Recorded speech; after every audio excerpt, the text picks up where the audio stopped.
นี่คือสัจจะนี่คือความจริงของชีวิตผู้เป็นพ่อเป็นแม่ได้จัดงานศพให้ลูกได้เฮ็ดบุญแจกข้าวเฮ็ดบุญอุทิศส่งให้ลูกเฮาจะเห็นหลายๆมุมความบ่เที่ยงแท้แน่นอนของสังขารร่างกายบ่ฮู้ว่าสิตายมื้อใดบ่ได้ตายตามคิวพ่อแม่เกิดก่อนแทนที่สิไปก่อนแต่ว่านั้นมันก็บ่เป็นไปคือเฮาคิด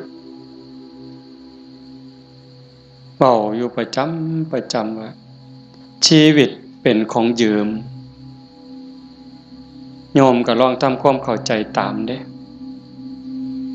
ชีวิตเฮาทุกคนนี่เป็นของยืมมาจากธรรมชาติความจริงเป็นจังซั่นยืมมาจากดินจากน้ำจากลมจากไฟ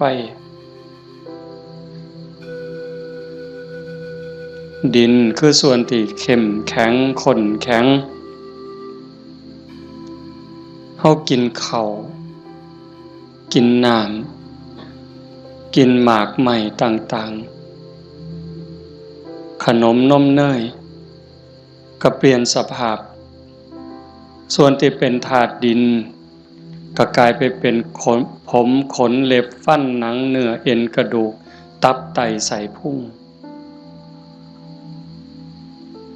น้ำที่เขากลืนกินลงไปน้ำสะอาดน้ำสมน้ำหวานอีหยังก็แล้วแต่ผ่านลำคอลงไปปั๊บเขาก็สิเปลี่ยนสภาพไปเป็นน้ำเลือดน้ำเหลืองน้ำน้องน้ำดีน้ำเสลดน้ำลายนี่คือยืมจากธรรมชาติน้ำต่อน้ำลมต่อลมไฟต่อไฟดินต่อดินเมื่อนี้เขาก็สืบต่อจากไว้จากหลอบลมหายใจเข้าหายใจออกนี่คือเอาดินไปต่อดินไฟที่ยังร่างกายให้อบอุ่นเผาอาหารให้ย่อยเฮ็ดร่างกายให้สุดโทรมเขาก็ทำหน้าที่ของเขาจังสิไฟก็สืบต่อกันไปเรื่อยๆลมก็สืบต่อกันไปเรื่อยๆถ้าส่วนใดส่วนหนึ่งเขาหยุดการทำงานชีวิตก็จบเพียงแค่ติดขัดธาตุดินธาตุน้ำธาตุลมธาตุไฟอันใดอันหนึ่งเพียงแต่เขาติดขัดของเล็กน้อยเฮาก็ป่วยเห็นบ่เฮาก็เกิดเจ็บป่วยขึ้นมาทันทีจังซั่นชีวิตเป็นของบ่ยั่งยืนความตายเป็นของยั่งยืนชีวิตเป็นของบ่เที่ยงความตายเป็นของเที่ยงแต่อาตมามาเห็นญาติโยมได้ตั้งอกตั้งใจส่วนหนึ่งก็ดีใจนำคันสิว่าเสียใจก็แม่นอยู่ในส่วนที่ต้องจากกันไปโดยบ่มีมื้อกลับมาแต่ว่าในส่วนดีใจก็คือเห็นพี่เห็นน้องเห็นญาติเห็นโยมเข้าใจในเงื่อนไขของชีวิตว่ามันเกิดมาแล้วมันเอาความเจ็บมานำเอาความเฒ่าความแก่มานำเอาความพลัดพรากเอาความผิดหวังมานำแล้วสุดท้ายก็เอาความตายมาพร้อมในเมื่อญาติโยมเข้าใจจังซี่เฮาก็บ่ประมาทเผาปั๊บเก็บดูกเก็บอัฐิเฮาก็ถือโอกาสทำบุญอุทิศเลยบ่ในใจอาตมาก็สนับสนุนจริงๆการทำบุญอุทิศเลยนั้นเป็นการส่งอย่างเร็วให้ได้ใส่ได้สอยจริงๆมันก็บ่ต้องลงทุนลงแรงใส่เงินใส่ทองอีหยังหลายหลวง แล้วก็บ่แม่นเฮ็ดเทื่อนี้กันแล้วโยมสามารถเฮ็ดได้ซุมื้อนี่บอกถึงการเฮ็ดบุญเด้คันเฮาบ่เข้าใจเพิ่นก็เฮ็ดถือของเพิ่นอยู่ปู่ย่าตายายแต่ว่าบางเทื่อมันโดนโพดอันนี้เฮาเว้าแบบตาบ่เห็นแต่เว้าโดยเหตุผลคำสอนของศาสนาถ้าสมมติว่าผู้ที่ตายจากโลกนี้ไปตกทุกข์ได้ยากลำบากลำบนรอคอยกองบุญกองกุศลจากญาติผู้อยู่เบื้องหลังเฮาก็ว่าแต่บ่พร้อมบ่ทันมีเงินบ่ทันพร้อมถ้าปีหน้าก่อนถ้าปีฮื้อก่อนเป็นจังได๋พอเฮาบ่แน่ใจว่าผู้จากไปนั้นไปไสบุญก็มีบาปก็มีเพิ่นก็คือเฮาก็คือเพิ่น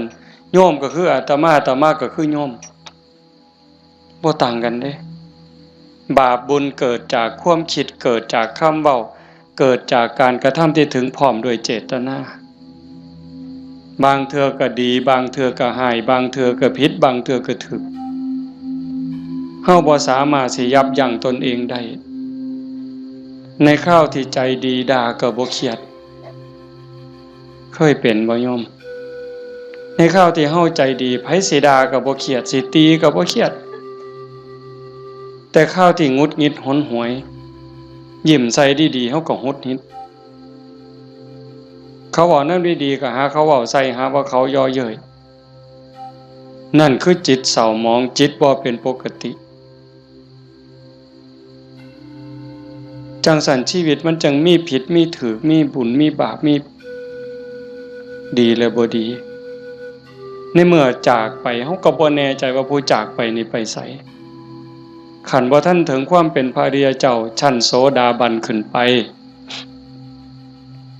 นรกก็มีสิทธิ์เปรตก็มีสิทธิ์อสุรกายก็มีสิทธิ์สัตว์เดรัจฉานก็มีสิทธิ์มนุษย์ก็มีสิทธิ์เทวดามีสิทธิ์พรหมมีสิทธิ์จังซั่นถ้าเฮารอคอยไปเป็นเดือนเป็นปีหรือหลายปีถ้าเกิดญาติบุคคลอันเป็นที่รักที่จากไปตกทุกข์ได้ยากได้พบใดภูมิใดก็แล้วแต่รอคอยบุญกุศลที่ผู้อยู่เบื้องหลังสิเป็นพ่อแม่พี่น้องสามีภรรยาลูกเต่าเหล่าหลานส่งไปให้บ่เฮ็ดบ่ส่งล่ะสิเป็นแนวใดทุกข์แล้วก็ทุกข์อีกทรมานแล้วก็ทรมานอีกแต่คันเฮาส่งบุญปั๊บคันตกทุกข์ได้ยากลำบากลำบนเฮ็ดบุญถูกเฮ็ดบุญแม่นตามคำสอนพระพุทธเจ้าผลบุญนั้นก็ส่งทันทีซอยเหลือทันทีคันดีอยู่แล้วมีความสุขอยู่แล้วก็ย่อมได้รับหลายยิ่งขึ้นสำบายยิ่งขึ้นมีความสุขยิ่งขึ้นกับเปรียบกับคือคนเฮาเนี่ยจากบ้าน บางเทื่อบ่ได้ตั้งตัวบ่ได้ตั้งใจคิดว่าแต่สิไปทางหน้ามันสิดีทุกข์ปั๊บจากบ้านไปตกหม้องทุกข์ยากลำบากงานก็หนักของกินก็บ่มีน้ำก็ยากข้าวก็ยากบ่อนหลับบ่อนนอนเสื้อผืนหมอนใบหกเหี่ยบ่สะอาดอากาศบ่ถ่ายเทเป็นแนวใดญาติพี่น้องก็บ่มีเงินฝากส่งไปซอยก็บ่มีนั่นก็คือทุกข์ต่อไปแต่คันถ้าบุญเจ้าของก็เฮ็ดไว้พอสมควรสร้างไว้ทำไว้จากโลกนี้ไปปั๊บก็คือไปสู่ที่ดีไปต่างบ้านต่างเฮือนบ่อนอยู่ก็ดีบ่อนนอนก็ดีบ่อนกินก็ดีอาหารการกินบ่อึดบ่อยากอยู่ในสถานที่ที่สะดวกสบายน้ำซ้ำพี่น้องก็ฝากเงินไปให้ส่งเงินไปให้กินบ่ไหวใส่บ่หมดนี่คือเหตุผลบอกญาติโยมทั้งหลายไว้บ่ต้องเสือทันทีแต่เฮาพิจารณา ฮ็ดโลดก็บ่แม่นว่าสิต้องเฮ็ดบุญแจกข้าวแบบยิ่งใหญ่เด้เฮาตักบาตรอันนี้ก็อุทิศคือกันเด้สมมุติว่าคือมื้ออื่นนี่มื้อแลงคือตอนนี้บ่มีหยังนิมนต์ครูบาอาจารย์เพิ่นมาสวดมนต์ปกติฮอดมื้อเช้าก็ทำบุญตักบาตรแล้วก็อุทิศบุญกุศลไปถึงอันนี้ก็ซ้ำแจกข้าวใส่บาตรหน้าบ้านหน้าเฮือนอันนี้ก็ซ้ำแจกข้าวไปจังหันไปเพลอันนี้ก็ซ้ำแจกข้าวอาตมาเว้ายืดยาวซื่อๆแต่ว่าคันโยมเฮ็ดโยมตั้งใจยามแลงกินข้าวแลงแล้วก่อนหลับก่อนนอนผู้เป็นลูกเป็นหลานเด้ผู้เป็นสามีเด้ก่อนหลับก่อนนอนไหว้พระอรหังสัมมาสวากขาโตสุปฏิปันโนเนี่ยคันทำวัดใดก็ทำคันทำบ่ใดก็เอาซ้ำนี่จากนั้นก็ตั้งนะโม3จบสวดอิติปิโสใดก็ดีคันสวดบ่ใดก็ซ้ำตั้งนะโม3จบแล้วก็นั่งสมาธิตั้งใจนั่งสมาธิคือเฮาเฮ็ดอยู่ตอนนี้สงบจิตสงบใจยืดกายตรงดำรงสติให้มันเฉพาะหน้าหายใจเข้าหูหายใจออกหูสิใส่พุทโธก็ได้ยุบหนอพองหนอก็ได้คือบ่ต้องใส่หยังบ่ต้องว่าอันใดบ่ต้องคิดอันใดมีสติหูเพียงแค่ลมเข้าลมออกลมหายใจเข้ามันกระทบที่ปลายจมูกผู้บางคนกระทบที่ริมฝีปากผู้บางคนลมชัดเจนที่ซ่านดังลมเข้ามันสิเย็นจักหน่อยลมออกมันสิอุ่นจักหน่อยเฮาก็หูอยู่ซ้ำนั้นหลับตาเบาๆเฮ็ดใจสบายหายใจเข้าหูหายใจออกหูได้5 นาที10 นาทีคันยิ่งหลายเท่าใดแห่งจะดีได้จัก30 นาทีโยมลองเบิ่งเด้มันเป็นบุญยอดบุญที่เว้าเนี่ยคันเฮาสิเฮ็ดบุญแจกข้าวตามธรรมเนียมตามประเพณีเหตุข้องที่บ้านเมืองเพิ่นพาเฮ็ดเลี้ยงเหล้าเลี้ยงยาขาหมูขางัวจ้างหนังจ้างหมอลำหมดเป็น 400,000 500,000 เว้าซื่อๆหมดเงินเป็น 400,000 500,000 แบบว่ามาเลี้ยงหนังจ้างหนังจ้างหมอลำเลี้ยงเหล้าเลี้ยงยาหมดเป็น 400,000 500,000 บ่ได้บุญหลายซ้ำนั่งสมาธิ5 นาทีสำดอกไม่ออกด้วยเหตุผลของธรรมความเป็นจริงที่องค์สมเด็จพระบรมศาสดาสัมมาสัมพุทธเจ้าสอนไว้หมดเงิน 400,000 500,000 หรือหมดเป็นล้านบ่ได้บุญหลายสำนั่งสมาธิ5 นาทีเด้1บุญเกิดกับเฮาโยมเฮ็ดบุญเฮ็ดหยังก็ตามเสียบุญอุทิศให้โยมไม่ออกท้องใบมื้อนี้คือกันบุญนั่นต้องเกิดกับโยมก่อนเกิดขึ้นกับจิตกับใจกลายเป็นสมบัติของโยมทุกคนซะก่อนแล้วก็จังอุทิศไปถึงบุญบ่มีโตแต่มันก็มีอานุภาพบาปบ่มีโตแต่ก็มีคุณภาพมีอานุภาพบุญส่งเสริมให้เกิดความสุขเกิดความสะดวกสบายเกิดความเจริญรุ่งเรืองในชาตินี้ในชาติหน้าได้สมหวังดังใจอันนั้นย้อนบุญบาปตามเผาผลาญเผาล้นให้เกิดความทุกข์ความเดือดร้อนความทุกข์ความเดือดร้อนในบ้านในเฮือนในชีวิตในครอบครัวเฮ็ดให้เกิดความผิดหวังนั่นให้โยมเข้าใจว่าผลของบาปทั้งหมดแต่สิ่งเฮ็ดให้เกิดความสุขเกิดความสบายอกสบายใจลูกดีผัวดีเมียดีขาทาสบริวารคนรอบข้างเป็นคนดีมีศีลมีธรรมไว้เนื้อเสื่อใจสุขภาพแข็งแรงอายุมั่นคนยืนบุญทั้งหมดเฮาสิเฮ็ดบุญอุทิศให้ญาติให้ผู้ใดก็แล้วแต่บุญต้องเกิดกับจิตกับใจเฮาก่อนคือกันกับเฮาสิเอาขนม เอาเงินเอาทองเสื้อผ้าหนาแพร่เครื่องใส่ไม้สอยหยิบยื่นให้คนที่เฮาอยากให้สิเป็นไผก็ตามที่เฮาอยากให้เพิ่นเฮาก็ต้องมีของสิ่งนั้นในมือเป็นกรรมสิทธิ์เด็ดขาดของเฮาจะเอาขนมให้เอาเงินให้เอาหมักไม้ให้พ่อแม่พี่น้องลูกเต้าเหล่าหลานเฮาต้องมีขนมมีเงินมีทองมีหมักไม้เป็นสมบัติส่วนตัวเป็นกรรมสิทธิ์ของเฮาโดยเด็ดขาดจังสิสามารถหยิบยื่นให้ลูกให้หลานให้พ่อแม่พี่น้องบุคคลที่รักจังสิได้บุญคือกันต่างกันกับแก้วแหวนเงินทองบักไม้บักไหลจักหน่อยคือแก้วแหวนเงินทองบักไม้บักไหลนั่นเฮาให้แล้วมันหมดให้แล้วมันหมด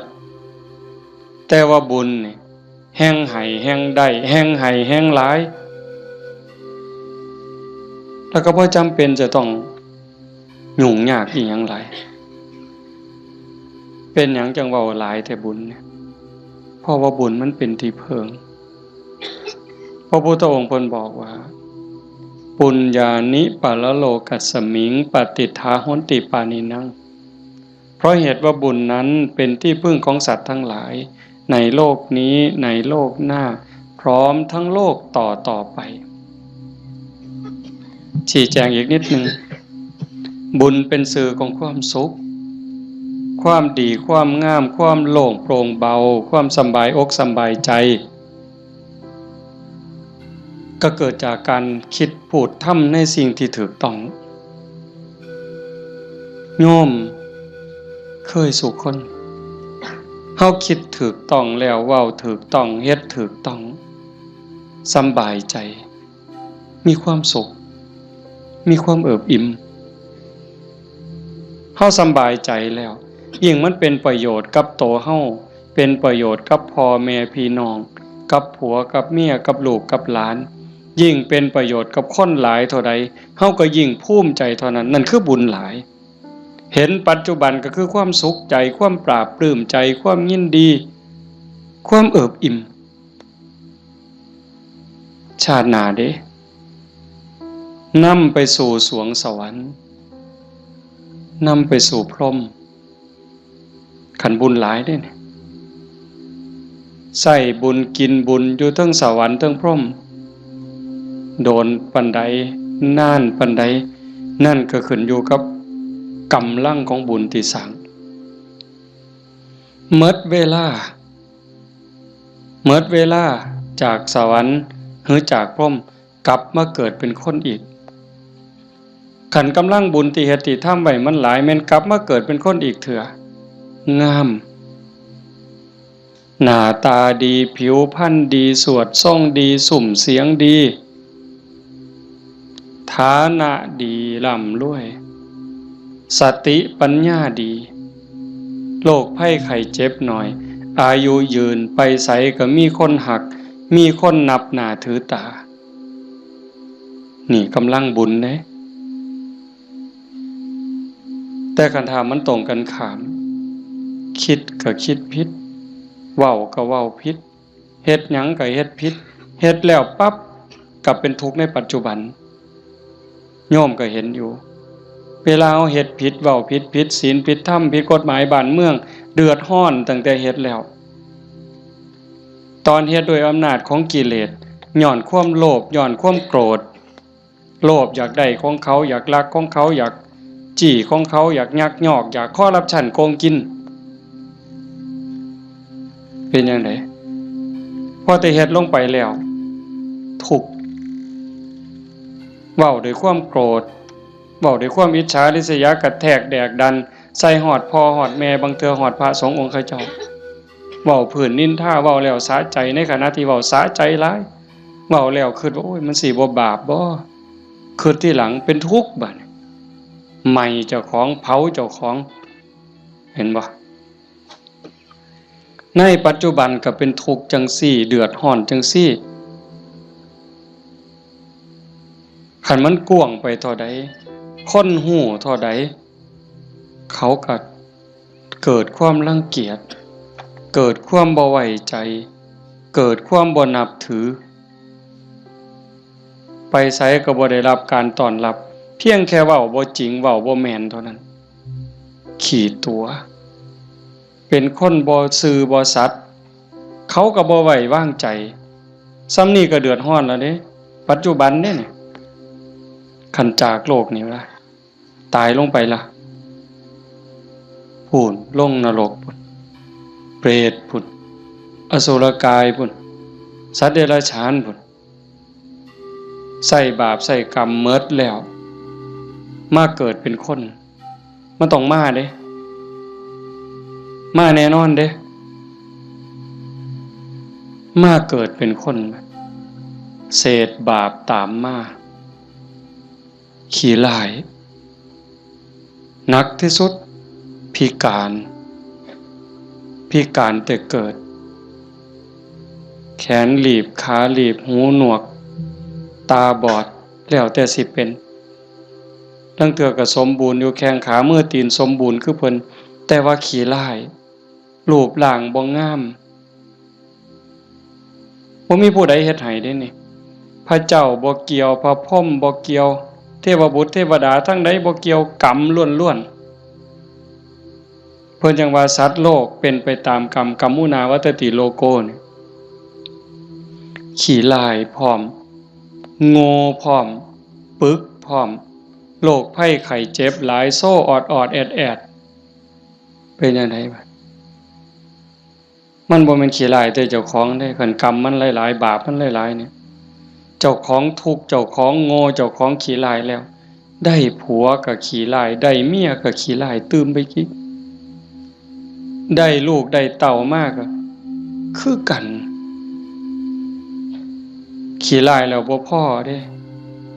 โง่อีกสอนบ่ฟังอีกแนวดีแนวงามนี่สอนบ่จื้อบ่จำแต่ว่าแนวซั่วๆนี่บ่บอกมันจักเม็ดหาแต่เรื่องให้พ่อแม่เป็นทุกข์โยมเห็นบ่ตำบลบัวฮูงนี่ก็ตามอยู่ไสก็ตามซ่อมเบิ่งได้อย่าเสือเด้นั่นคือบาปเด้บ่ย้านสิเฮ็ดจังได๋บัดนี้ให้ผลตั้งแต่ปัจจุบันจนฮอดตายไปแล้วใส่บาปใส่กรรมแล้วกลับมาเกิดเป็นคนอีกเทื่อมันยังตามมาอยู่บาปเป็นสิ่งที่ต้องละต้องวางต้องย้านได้โยมสิ่งที่น่าย้านที่สุดเฮาสิว่าย้านงูแม่นอยู่ย้านงูย้านปิงอาตมานี่ผู้หนึงย้านหลายย้านปิงย้านงูย้านขี้เกียจย้านกับแกะนักย้านผีผู้ใดบ่ย้านเนี่ยผีหลอกผู้ใดเคยเห็นมันบ่เคยเห็นแต่ว่าก็ย้านหมดซุคนอันนี้ก็แนวหนึ่งเด้ย้านผีย้านตายย้านทุกข์แต่ว่าย้านบาปบ่ย้านเว้ยผีมันก็บ่เคยเห็นอาตมาก็บ่เคยเห็นพ่อใหญ่แม่ใหญ่ผู้70 80ก็บ่ทันเคยเห็นผีแต่ว่าย้านอันบาปนี่เพิ่นบ่ย้านมันพาทุกข์พายากบ่มีอยู่บ่มีกินเฮ็ดให้ลำบากทุกข์อกทุกข์ใจอันนั้นมันบ่พากันย้านหวยคันคิดได้มันถูกย้านบาปพระพุทธเจ้าเพิ่นสอนให้ย้านบาปเพิ่นจังให้ละบาปทั้งปวงเฮ็ดบุญกุศลให้ถึงพร้อมแต่เฮ็ดบุญแล้วมันก็บ่ทันปลอดภัยไปสู่สวรรค์มันยังต้องกลับมาเกิดอีกไปสู่พรหมมันต้องกลับมาเกิดอีกเพิ่นจังให้ชำระจิตชำระใจให้สะอาดบริสุทธิ์สะจิตตะปริโยทปันนังการชำระจิตของตนให้ขาวรอบให้มันสะอาดบริสุทธิ์สิเดินจงกรมก็ได้สินั่งสมาธิก็ได้หรือแม้แต่เฮ็ดให้ใส่หน้าอยู่กลางทงกลางทาคันมีสติระลึกรู้ในอารมณ์ปัจจุบันฮู้ในอารมณ์พระกรรมฐานคันสมมุติว่าเฮาเบิ่งลมหายใจเนี่ยเฮ็ดหน้าอยู่ก็เบิ่งลมได้ย่างน้ำก้นงัวก้นข้วยก็เบิ่งลมหายใจได้เข้าห้องน้ำห้องส้วมก็เบิ่งลมหันใจได้แม้กระทั่งยามนอนไหว้พระแล้วนั่งสมาธิแล้วบ่ไหวแล้วอยากนอนนอนลงก่อนมันสิหลับก็เบิ่งลมหายใจได้คันเฮานอนลงไปหายใจเข้าหูหายใจออกหูหลับยามใดก็สร้าง เพิ่นบอกว่าคันเฮานอนหลับไปกับลมหายใจเนี่ยเทวดารักษามีผลหลายได้โยมเทวดารักษาคันเฮาเจ็บไข้ได้ป่วยโรคอย่างน้อยๆโรคบ่แห้งว่านั่นดอกเศร้าโรคทางกายก็เบาบางโรคทางจิตทางใจก็เบาบางหนำซ้ำก็ยังเป็นบุญอีกเทวดาคุ้มครองรักษาบ่ไหลตายเด้เพราะว่าตัวสมาธิเนี่ยคอยเฮ็ดคอยสร้างคอยทำจังสันโยมเฮ็ดบุญแจกเขาแต่มาจังว่าสนับสนุนเฮามีโอกาสมื้อต่อไปปีต่อไปเฮาจะเฮ็ดจัดเป็นการเป็นงานก็จังว่ากันอีกเทื่อนึงเฮ็ดดูบ่ผิดเฮ็ดบุญนี่บ่ผิดพระพุทธเจ้าเพิ่นบอกว่าเฮ็ดดูๆเฮ็ดบ่อยๆให้ทำความพอใจในบุญนั่นเพราะการสั่งสมสะสมเอาไว้ซึ่งบุญนำสุขมาให้เฮ็ดดูบ่ผิดบุญแต่ว่าบาปอย่าเฮ็ดเพราะมันทุกข์มันเดือดร้อนฉะนั้นเฮาตั้งใจพาพี่พาน้องเฮ็ดบุญเนี่ยเห็นลูกหลานเด็กเล็กเด็กน้อยมาร่วมฟังเทศน์มานั่งฟังธรรมนำพ่อใหญ่แม่ใหญ่แต่มาว่ามันงามนี่คือความงดงามของชาวพุทธโยมจำไว้เด้พาเขามาส่วนเขามามื้อวันเสาร์วันอาทิตย์ส่วนเขาไปวัดไปใส่บาตรไปจังหันผู้ชายก็ให้หัดประเคนพระเขาเฮาสิได้ลูกดีหลานดีอาศัยผู้อื่นบ่ได้การศึกษาทางโรงเรียนบางเทื่อก็ลืมเรื่องเหล่านี้บางโรงเรียนเด้แต่ลังหม่องเพิ่นก็ยังดีอยู่พ่อแม่ปู่ตายายย่ายเฮานี่ล่ะแม่ป้าพ่อลุงแต่มาเสือว่าโยมทุกคนอยากให้ลูกดีหลานดีอยากให้เขาเป็นคนดีเพื่อเฮาสิเพิงเขาได้ในมือข้างหน้าเฮาสิเพิงเขาจังได๋คันบ่ให้เขาเข้าหาวัดบ่ให้เขาไก่ศีลไก่ถ้ำไก่วัดไก่ว่าไก่พระสงฆ์องค์พระเจ้าเขาบ่มีจิตใจที่อ่อนน้อมอ่อนโยนบ่ฮู้จักบุญจักบาปสิดีได้จังได๋นี่ดีใจจังวะเฮาพาลูกพาหลานมานั่งฟังธรรมเนี่ยเขาฮู้อยู่เด้เขาเข้าใจในบางเรื่องบางอย่างอยู่อย่างน้อยๆเขาก็รู้สึกว่าเขาเป็นบุญเป็นสิริเป็นมงคลเหลืออย่างเดียวโยมเหลืออย่างเดียวที่จะเฮ็ดให้ชีวิตปัจจุบันเฮามีความสุขชีวิตในอนาคตมีความสุขมีความเจริญบ้านเมืองปักกุมซุ่มเย็นคือศาสนา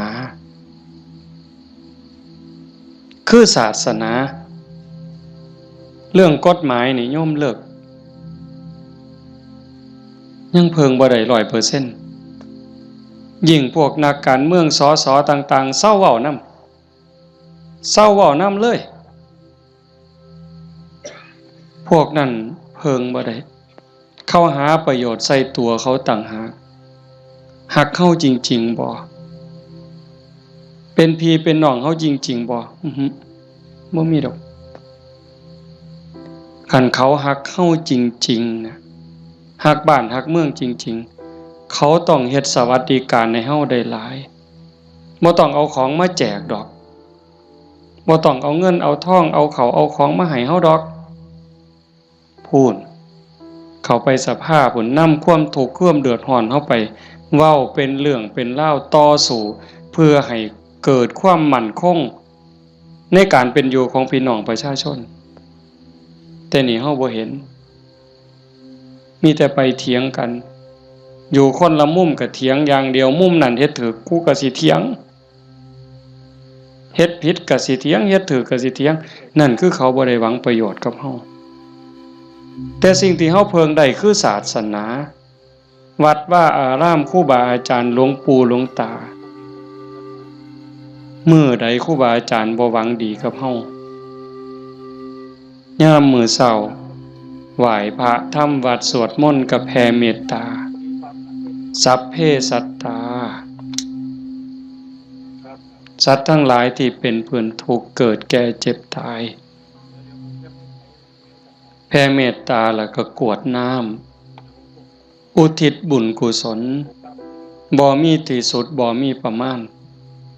ยามเช้ามาบิณฑบาตแม่โยมสิไปวัดไปจังหันไปเพ่นให้พรเพิ่นบ่ได้ให้เล่นเด้สัพพิติโย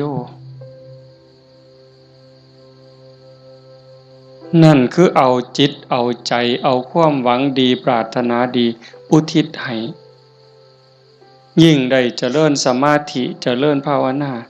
จิตสงบจิตมีพลังโยมหูเองเนี่ยโยมทุกคนหูเองเนี่ยนั่งฟังอาตมาเว้ามานี่มัน30 นาทีแล้วโยมฟังอาตมาเทศน์มา30 นาทีคนที่ตั้งใจนั่งสมาธิฟังแต่แรกสิรู้สึกว่าตอนนี้กายเบากายโยมเบาใจโยมเบาใจมันสงบใจมันมีกำลังใจโยมเริ่มมีความสุขลึกๆ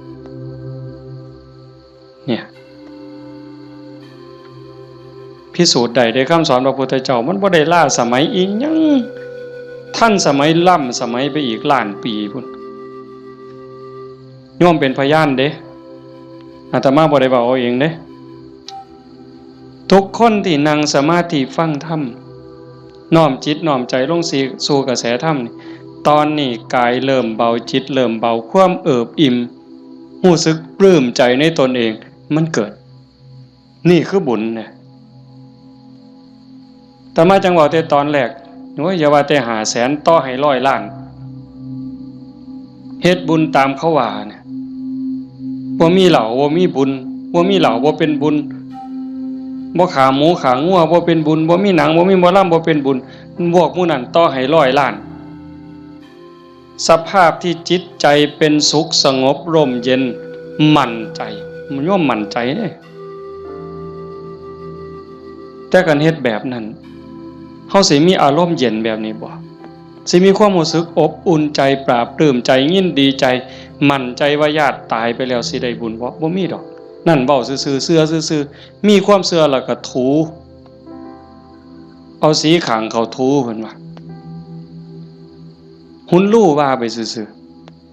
ๆเฮาก็ลองหลับตาเบิ่งศีลข้อที่1มีบุญต้องมีศีลมีกินต้องมีทานคำโบราณเพิ่นว่าข้อที่1ปานาติปาตาเวรมณีเจตนางดเว้นจากการทำสัตว์ที่มีชีวิตให้ตกล่วงผู้ใดก็ฮักชีวิตคือกันกับเฮาหมดมันก็บ่อยากตายนอนมันก็บ่อยากตายเม่งใหม่มันก็บ่อยากตายเพราะว่าแต่อยากตายได้แม้แต่เจ็บมันก็บ่อยากเจ็บเฮาเนี่ยบ่หาแต่เขามาถิ่มมาแทงโดยมีดโดยหอกเด้ตั้งแต่หมอฉีดยาเฮาเจ็บเฮาป่วยสิฉีดยาให้เฮาหายเจ็บหายป่วยบางเทื่อเฮาก็ย้านเจ็บภาษาเข็มฉีดยาซำนั้นแล้วเขาบ่ได้ฉีดให้ตายบ่ได้ฉีดให้ทุกข์ทรมานอีหยังฉีดยาเพื่อรักษาโรคเจ็บไข้ได้ป่วยเพื่อให้เฮาได้แข็งแรงเฮายังย้านนี่แค่เจ็บเด้เนี่ยสินับภาษาหยังบัดนี้เอาค้อนทุบหัวเขาเอามีดปาดคอเขาเอาใจเขามาใส่ใจเฮาทบทวนจังซี่เฮาก็เห็นบ่ล่ะข้อที่1ขาแล้วมันสิได้บุญมาแต่ไสบาปแล้วครับเลี้ยงเหล้าเลี้ยงยาข้อที่5ขาดไปอีกคันยิ่งมีหนังมีหมอลำมาอีหยังสิตามมาศีลข้อ3หลายๆคนอาจสิขาดย้อนงานบุญเฮางานบุญเฮาคือเอาเองเนี่ยมาเบิ่งหนังเฮาผู้บ่าวผู้สาวอาจสิเสียเนื้อเสียตัวย้อนเบิ่งหนังโป๊ย้อนเบิ่งหมอลำสิ่งมันเว้าลามกแม่นบ่แม่นไม่ออกบ่ออกทบทวนเอาเองอดีตหมู่เจ้าทบทวนเอาเบิ่ง หนังขาหนังแกงกินเหล้าเมายาแล้วตีกันตื้มบัดนี้เมาเหล้าแล้วเว้าเขาป่าเขาดงโกหกพกล่มใส่ลายป้ายสีศีลก็สีเสียอีก1แล้ว3 4 5เสียข้อที่2มาเบิ่งหนังเฮามาเบิ่งหมอลำเฮากลับไปลักไก่นำทางไปต้มอีกต่างหากหมดอ้อยซอยเลยเฮาเป็นต้นเหตุของบาปเลยบัดนี้แต่กันเฮ็ดแนวนี้อันพวกมานั่งฟังเทศน์นี่เอาตั้งแต่เด็กน้อยจนฮอดผู้เฒ่านี่ผู้ใดคือสิไปขากบเนี่ยลบไปนี่ผู้ใดสิไปขากุ้งเนี่ยแล้วบ่มีคือสิโอ้ยลบมื้อนี้ลักบักนาวนำทางดอกเว้ยมีบ่แล้วสิไปผิดผัวผิดเมียเขาดอกคิดก็บ่กล้าเฮาเชื่อมั่นเราได้บาปมีบุญมีชาติหน้าชาติก่อนมีนรกสวรรค์มีเฮ็ดดีดีจริงเฮ็ดชั่วจริงผู้ใดเฮ็ดอันใดได้อันนั้นหว่านพืชเช่นไรได้ผลเช่นนั้นเห็นบ่สิไปผิดผัวผิดเมียไผมันสิไปกล้าซั่นบ่สิไปเว้าตัวคนสิไปยู่ให้คนผิดกันสิไปเว้าปากพ่อยๆมาสิกล้าบาปมันอยู่นำเจ้าของเนี่ยเฮ็ดบาปก็ได้บาปเฮ็ดบุญก็ได้บุญมันอยู่นำเจ้าของนี่สิไปดื่มเสพเครื่องดองของเมาเฮ็ดให้เจ้าของเสียสุขภาพกายเสียสุขภาพจิตเสียเงินเสียทองเฮ็ดให้ขาดความเคารพนับถือเฮ็ดให้เด็กน้อยมันดูหมิ่นดูแค้นเฮาบ่แม่นคนโง่ปานนั้นเห็นบ่เฮาเห็นสภาพบุญเด่นๆอยู่จังซี่ไม่เป็นตาภูมิใจอะโยมคันสิเว้าเนาะคันบุญโยมบ่หลายเนี่ยโยมบ่ได้เกิดเป็นคนบ่ได้เป็นมนุษย์คันบุญบ่หลายพ่อบ่ได้เกิดเป็นคนไทยดอกโยมบ่ได้เกิดในผืนแผ่นดินไทยบ่ได้เกิดใต้ร่มใบบุญของนายหลวงเด้บุญบ่หลายพ่อบ่ได้นับถือพระพุทธศาสนานับถือพุทธศาสนาแล้วบุญบ่หลายพ่อบ่ได้เกิดในบ้านที่มีวัดมีครูบาอาจารย์เอิ้นเข้าหาศีลหาธรรมบ่มีกัลยาณมิตรบ่มีพี่มีน้องที่ฮักศีลฮักธรรมนำกันบ้านโน่นตุนเฮาก็สิบ่ใหญ่ปานใดจักหลังคา85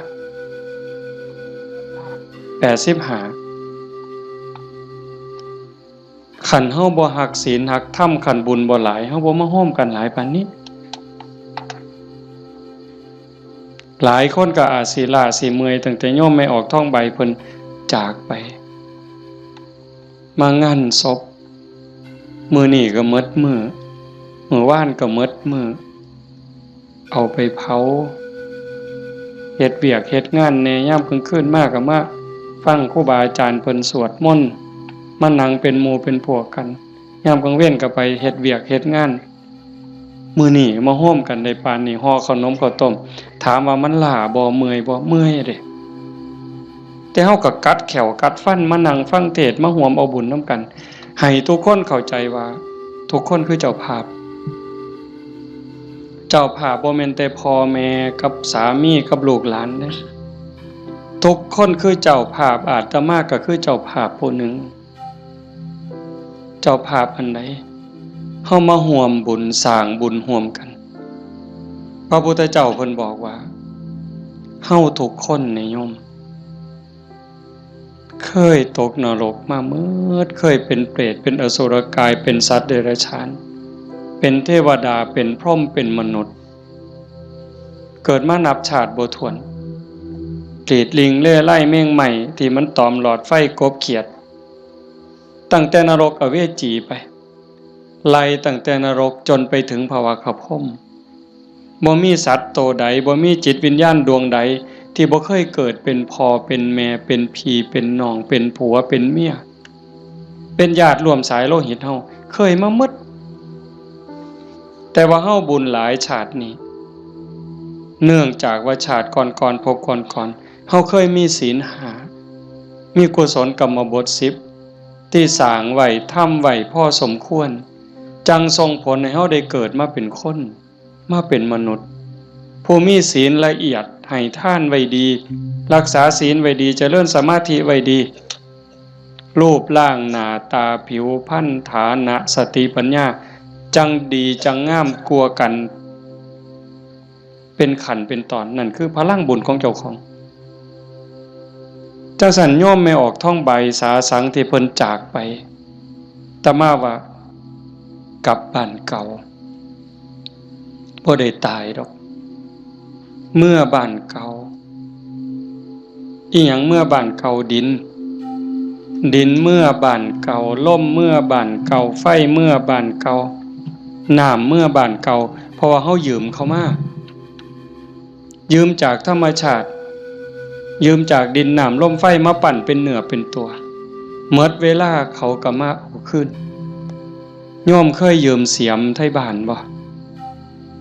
เคยยืมเสียมเคยยืมมีดเคยยืมบักจกเคยยืมขอดหน่อยเคยยืมขาดบ่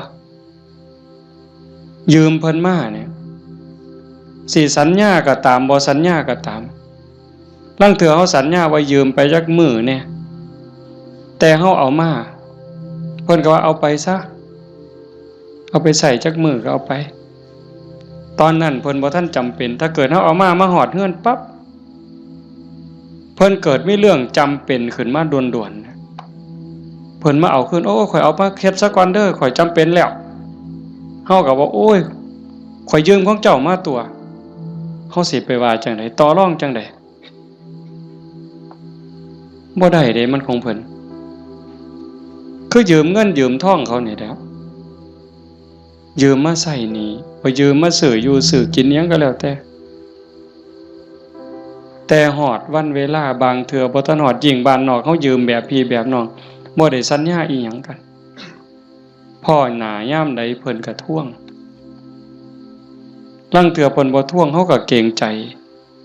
อันนี้ก็ยังพอเว้ากันได้แต่กับพญามัจจุราชต่อรองแนวใดพญามัจจุราชบ่เห็นแก่เงินค่ำแม่นสิมีเงินกือไทยเอาบ่มีได้บ่สนไต่โตบ่สนผู้ใดมีอำนาจนายพลนายพันเจ้าใหญ่นายโตพระสงฆ์องค์เขาเจ้าคุณสมเด็จบ่งึดบ่สนใจซ้ำบ่เกรงใจอีกซ้ำขันบาปหลายก็โยนนรกโลดขันบุญหลายก็ไปตามทางจังสั่นเฮามีบุญได้เกิดมาพ้อพระพุทธศาสนามีกัลยาณมิตรมีพี่มีน้องที่หวังดีต่อกันเฮาก็ตั้งใจเฮ็ดบุญให้เจ้าของเฮ็ดบุญในมื้อนี้เทิงทานเทิงศีลเทิงภาวนาฟังเทศน์ฟังธรรมอ่อนน้อมถ่อมตนขนขวายในกิตติชอบเนี่ยก็ขอให้เฮาตั้งใจว่าเฮาเฮ็ดให้เจ้าของเบื้องต้นโยมทุกคนก็เฮ็ดให้เจ้าของเด้ไหว้พระโอ้คันเว้าถึงบุญนะโยม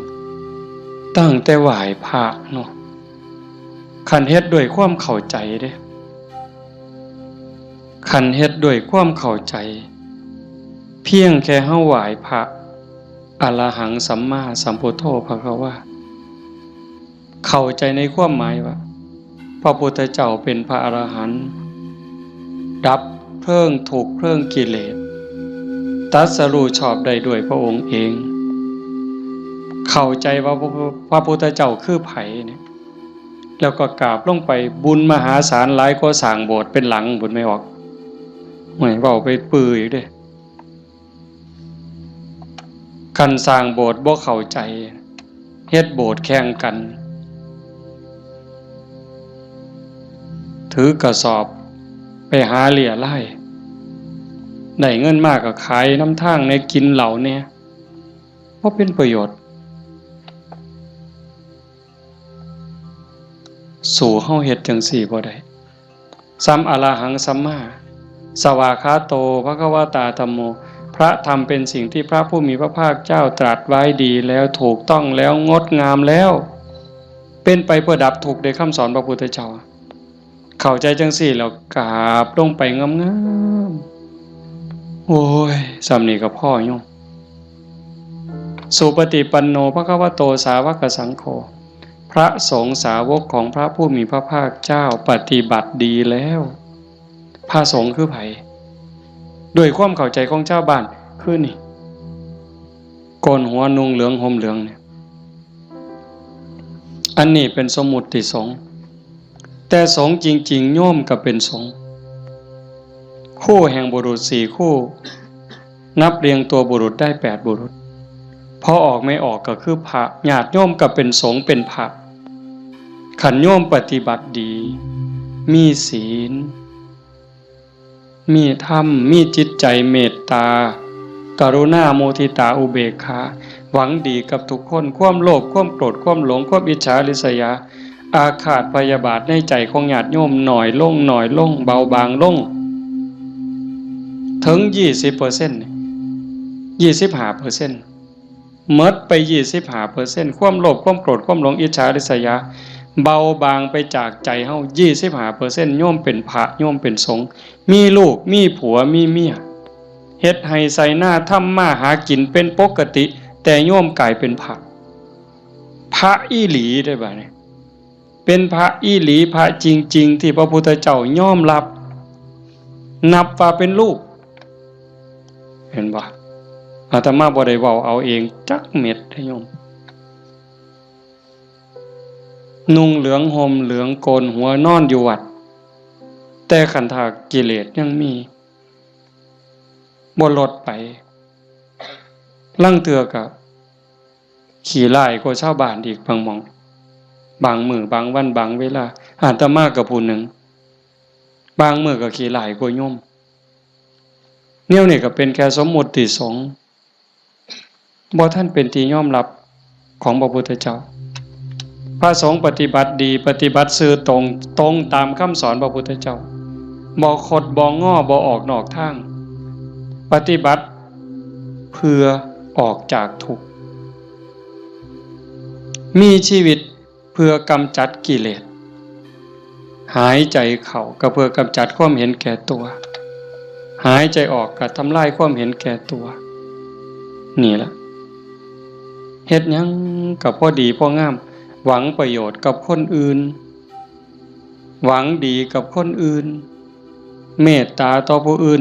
ทำลายความเห็นแก่ตัวให้น้อยลงทำลายแค่ความเห็นแก่ตัวให้มันเบาลงบางลงหน่อยไปนี่คือสงฆ์ปฏิบัติสมควรแก่การต้อนรับแก่การกราบไหว้ทั้งเถื่ออาตมาเนาะเวลาที่รู้สึกว่าเจ้าของบ่ดีโยมกราบซ้ำเอาหอกเอาดาบแทงยิ่งโยมศรัทธาเท่าใดแฮงแต่เป็นตาย้าน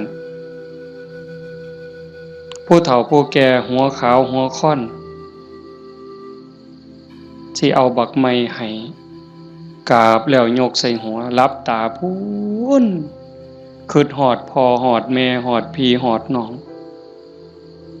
ว่าแม่นพ่อแม่ในชาติปัจจุบันฮอดชาติก่อนภพก่อนฮอดเจ้ากรรมนายเวรถวายน้ำขวดหนึ่งก็หวังบุญสอบทอพ่อต่อแม่พุ่น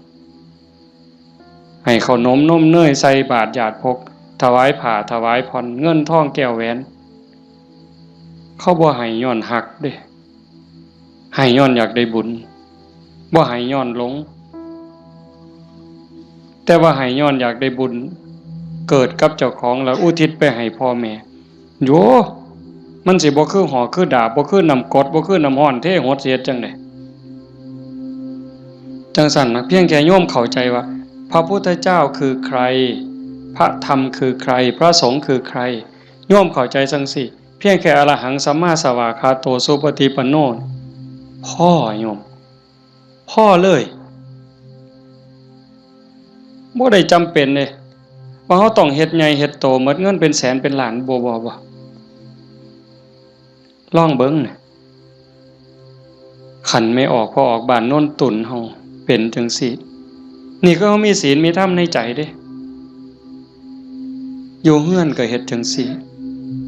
บ่ต้องรวยดอกโยมบ่ต้องรวยแล้วบ่ได้มีความสุขดอกคันบ่มีศีลบ่มีธรรมนั่นอยู่ซ้ำเฮาอยู่เฮ็ดอยู่เฮ็ดกินพ่อสมมาภาควรบ่เดือดร้อนตนเองบ่เดือดร้อนผู้อื่นก็พอได้อยู่ได้กินแต่ว่าให้จิตใจมีธรรมะเพิงผ้าอาศัยหยิบยื่นแบ่งปัน ซอยเหลือเกื้อกูลคือโยมเป็นกันอยู่เห็นว่าทุกคนคือพี่คือน้องทุกคนคือเพื่อนร่วมทุกข์เกิดแก่เจ็บตายมีความสุขบ่คันอยู่แบบนี้ก็บ่แม่นสิเงียบแบบนี้เลยได้ก็เว้ากันนำจากันนำแต่ว่าให้จิตใจเฮาเป็นจังซี่เข้าใจกันฮักกันคือพี่คือน้องเป็นแนวใดผู้จากไปก็สำบายใจเอาสมมุติว่าคือโยมไม่ออกท้องใบเพิ่นจากเข้าไปเนี่ย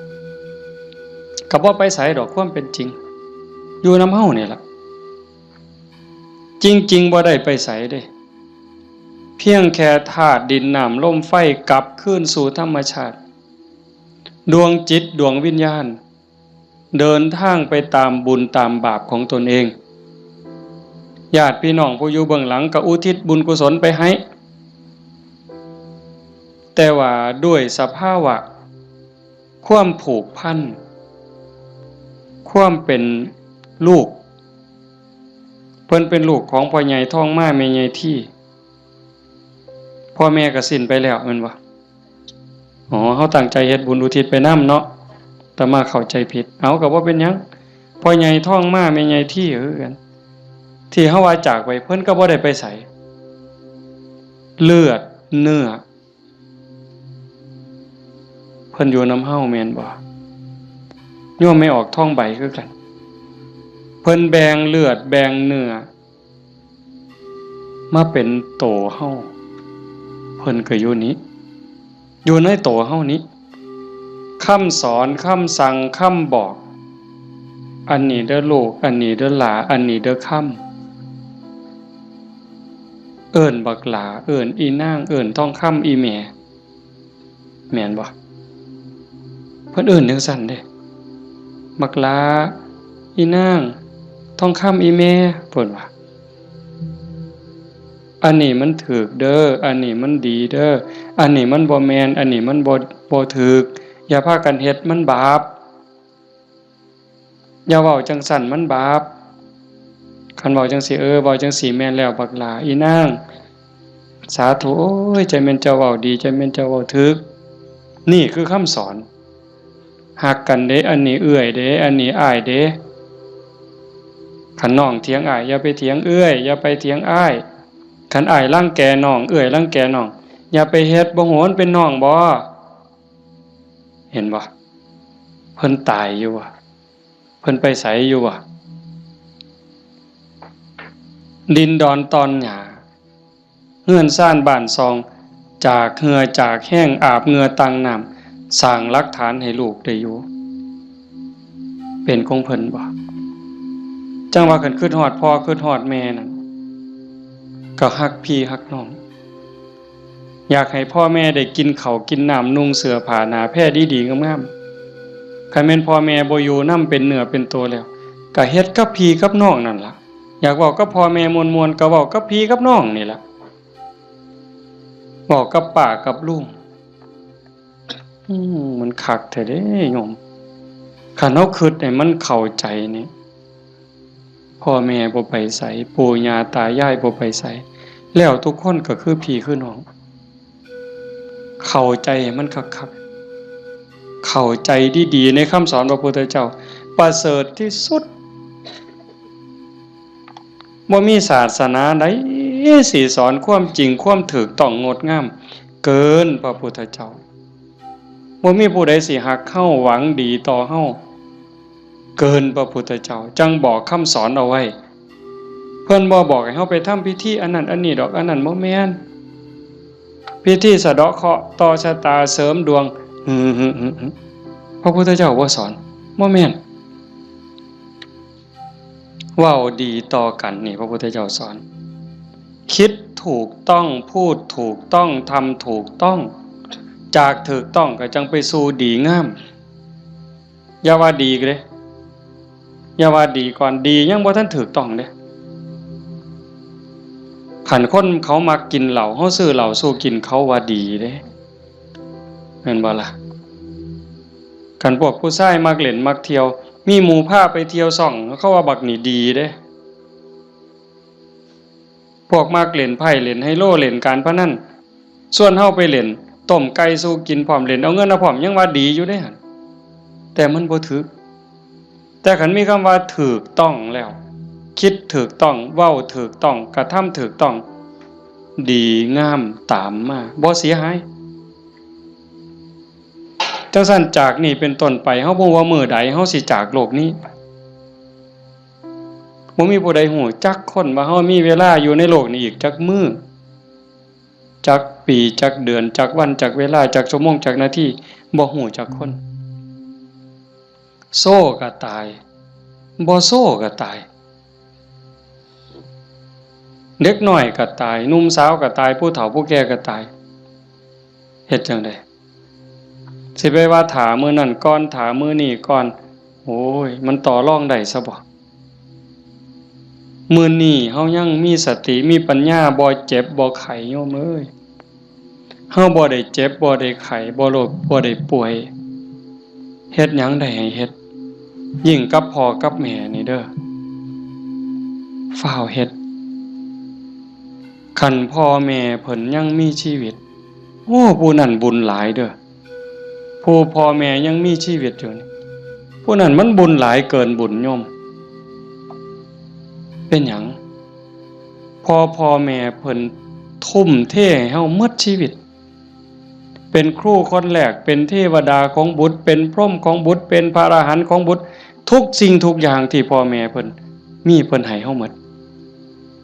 เฮาอยากรู้ว่าพ่อแม่นี่ฮักเฮาส่ำใดทุ่มเทเสียสละเพื่อเฮาส่ำใดโยมบ่ต้องไปถามเพิ่นดอกโยมถามเจ้าของถามเจ้าของพวกเฮาเป็นพ่อคนแม่คนโยมฮักลูกตั้งแต่มื้อใด โยมไม่ออกเด้โยมพ่อก็คือกันนั่นล่ะฮักลูกตั้งแต่มื้อใดฮักลูกตั้งแต่ว่ามีลูกเกิดในท้องแม่นบ่ไม่ออกฮะพอรู้สึกว่าตั้งท้องปั๊บเนี่ยไม่ออกนี่ฮักแล้วเด้ทุ่มเทความฮักให้กับลูกในท้องแล้วพ่อก็คือกันผัวคือกันทั้งที่บ่ฮู้เด้นี่ว่าลูกสิเกิดเป็นผู้หญิงเป็นผู้ชายสิขี้ร้ายหรือสิงามสิโง่หรือสิฉลาดสิพิการหรือบ่พิการสิเป็นพระหรือสิเป็นมหาโจรโยมบ่ฮู้เลยลูกในท้องนี่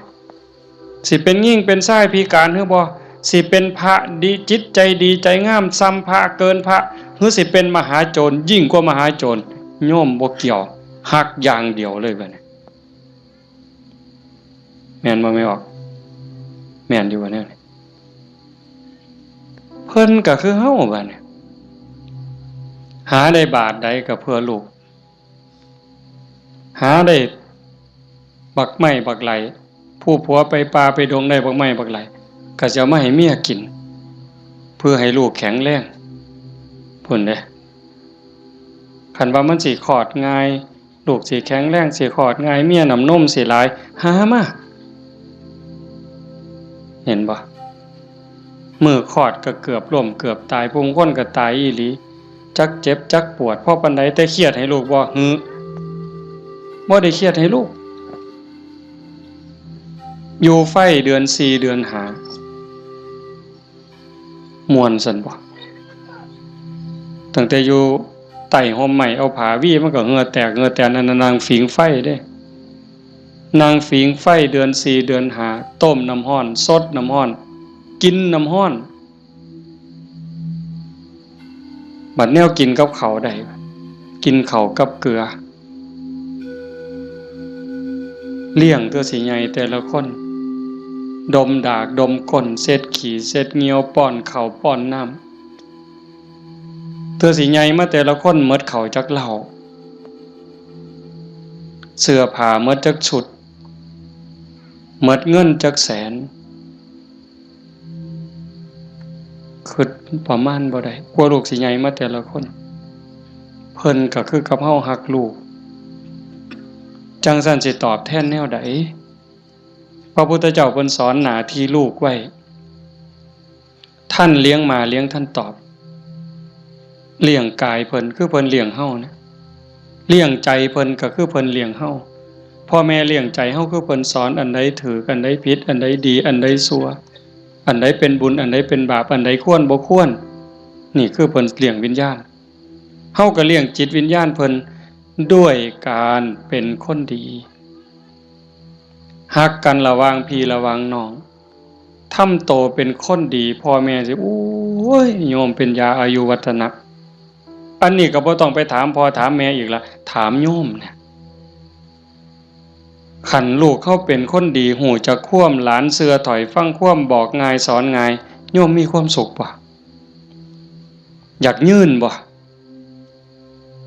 ขันยิ่งเป็นคนดีจนชาวบ้านเขายกย่องเขาสรรเสริญโอ้ยใจแม่นอ่อนซ่อนเด้อีหล่านี่มันก็หูจะคว่ำแต่บักหำนี่คือดีแท้เป็นตาอ่อนซ่อนเด้ย่ายอยากตายบ่บัดนี้ยื่นบ่เจ้าอยากยื่นแท้แต่ขันลูกมันบอกบ่ได้สอนบ่ฟังหลานก็โอ้บอกจังหนึ่งไปจังหนึ่งเถียงคำบ่ตกฝากแม่นสิป้อนสร้างมือละโตย่ายก็บ่อยากยื่นอยากตายให้มันแล้วอุกอังสังกัญญาลูกหลานมันบ่ฮู้จะคว่ำเอิ้นหาพญากรรมพญาเวรพุ่นแล้วมาเอาผู้ขาไปถอนโลดตัว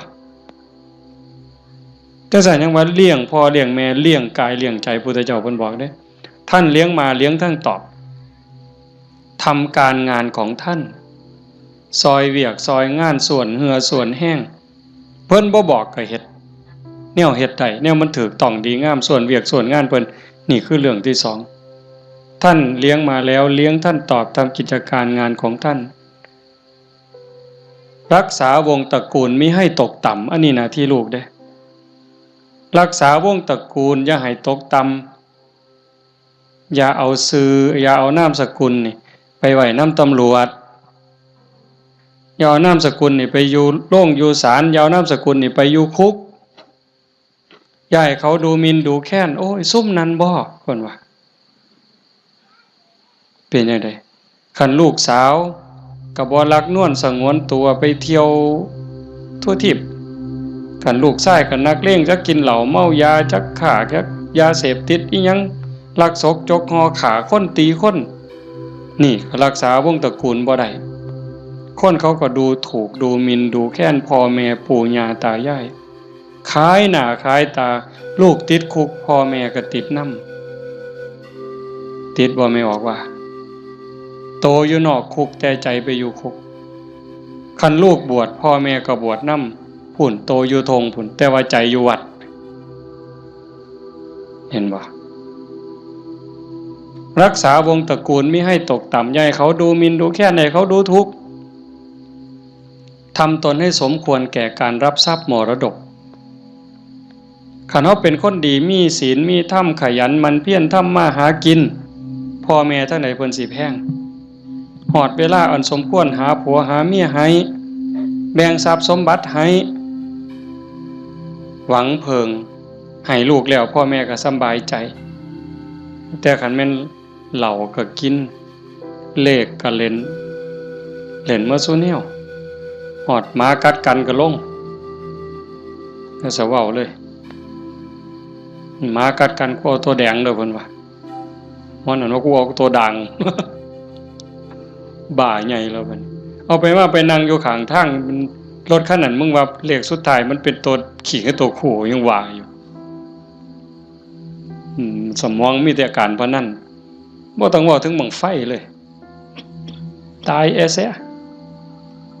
นี่คันลูกเป็นคนขยันมันเพียรบ่ยุ่งเกี่ยวกับการพนันบ่ยุ่งเกี่ยวกับยาเสพติดมีความกตัญญูรู้คุณหาอยู่หากินได้ก็ไปส่งพ่อส่งแม่ฮักพี่ฮักน้องพ่อแม่ภูมิใจเลยทำตนให้สมควรแก่การรับทรัพย์มรดกอันสุดท้ายเมื่อท่านล่วงลับไปแล้วทำบุญอุทิศให้ก็คือเอาเฮ็ดมื้อนี้เพิ่นจากไปแล้วเขาก็ทำบุญอุทิศหาทำบุญเพื่ออุทิศแปลว่าให้ทำบุญให้พ่อให้แม่ให้ปู่ย่าตายายบรรพบุรุษโยมให้เข้าใจว่าพ่อแม่ปู่ย่าตายายเฮาบ่แม่นแต่ปัจจุบันเฮาเกิดมาเป็นหลายกว่าล้านชาตินะโยมพ่อแม่เฮาก็หลายกว่าล้านคนบางคนอาจสิอยู่นรกบางคนอาจอยู่เปรตบางคนอสุรกาย บางคนเกิดเป็นสัตว์เดรัจฉานบางคนเกิดเทวดาบางคนเกิดเป็นพรหมจังสันเฮาก็อุทิศบุญไปให้โอ้ชาโนดโสนีพราหมณ์นี่ไปถามพระพุทธเจ้าขันโยมปวดขากับพริกเด้อแต่ไม่อยากให้มันได้ประโยชน์ได้หลายมันเพราะมีแห้งเบากับเบาจริงๆหนังมันน้ำรดอยากนอนเมื่อยกูสิเทศได้บ่น้อมาเห็นญาติโยมเรียบร้อยมันเลยมีแห้งตายก็สร้างมันเถาะมันดีใจอะโยมอีหลีเด้บ่แม่นปากหวานเนี่ยอยากเห็นจังซี่แหมคันเป็นแนวนี้ประเทศไทยมันก็อยู่ได้ชาโนดโสนีพราหมณ์นี่เพิ่นทำบุญดูๆทำบุญบ่อยๆแต่ทำนอกศาสนาดอกบางเทื่อก็ทำในพุทธศาสนาบางแล้วก็บ่ทันเข้าใจหยังหลายไปกราบทูลถามพระพุทธเจ้าข้าแต่พระองค์ผู้เจริญข้าพระองค์ทำบุญบ่อยๆเฮ็ดบุญบ่อยๆแล้วอุทิศให้กับญาติที่ล่วงลับอยากรู้ว่าญาติของเก่ากับผมนี่สิได้บุญบ่พระพุทธเจ้าเพิ่นบอกว่าดูก่อนพราหมณ์มันแล้วแต่ฐานะแล้วแต่ฐานะนั้นแนวใดเพิ่นก็เลยขอให้พระพุทธเจ้าอธิบายให้ฟังพระพุทธเจ้าว่ามันก็มีหลายองค์ประกอบแห่งเด้1ล่ะญาติของเฮาที่ตายจากไปเขาไปไสคันไปตกนรกก็บ่ได้ทันทีนรก457หลุม457ขุมเนี่ยนรกพ่อแม่เฮาไปตกนรกก็บ่ได้ทันทีมีแต่การทรมานสิได้ก็ย้อนเพิ่นฮู้เรื่องแล้วก็อนุโมทนาสาธุด้วยความยินดีก็จังสิได้2คันไปเกิดเป็นเปรต12ชนิดได้บุญทันทีที่รอคอยอยู่นำเฮานี่ถ้าเอาทันทีนี่ปรตโตปชีวี1 12นี่ได้1แต่อีก11ต้องรอคอยได้รู้เรื่องรู้ราวอนุโมทนาสาธุจังได๋อสุรกายคือกันสัตว์เดรัจฉานเป็นหยังแน่ล่ะนั่นเฮาอยู่นั่นก็พ่อแม่เฮาคือกันผัวเมียเฮาคือกันชาติหนึ่งภพหนึ่งบ่เว้าเล่นได้โยมเขาบ่ได้เลยนะฮู้เรื่องบ่เนี่ยเฮาว่าเอากวดน้ำรับพรหมอหน่อยมันสิตั้งใจรับพรนำเฮาบ่บ่ฮู้เรื่องเด้กินนู่นฮู้บ่แมงไหม้ฮู้บ่ปูปลาฮู้บ่แล้วบ่ฮู้ได้บ่ได้เด้นี่เขากินหยังก็กินอาหารของเขาเทวดาล่ะขันเขาหูสาบอนุโมทนาเขาก็ค่อนข้างจะหูได้